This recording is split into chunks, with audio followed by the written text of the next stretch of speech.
Welcome to Not Milk Never Milk. Subscribe if you're lactose intolerant. You start by installing the updated app from a trusted store and opening it immediately. This avoids modified builds.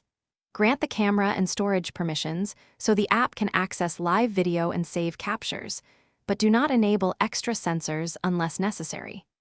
Once done, switch to demo or sample image mode to confirm how visual overlays and controls behave. This shows expected output without scanning a person and helps you understand the interface before any live use.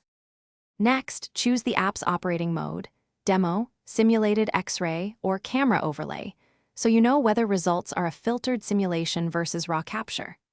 Adjust exposure, contrast, and opacity to reveal the intended visual effect. Use the live preview to fine-tune settings because that changes how overlays align with edges.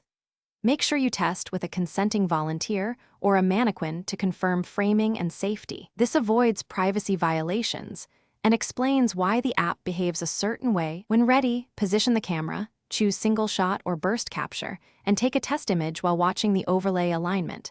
This ensures usable output without multiple retakes. After capture, inspect and save images to a secure or encrypted folder or delete them immediately if they contain personal data. This protects consent and privacy. If the app freezes or produces artifacts, clear the cache, restart, reinstall if needed, and send logs to the developer. This helps resolve bugs while keeping your data safe. Thanks for watching. If this was helpful, leave a like and consider subscribing. See you next time.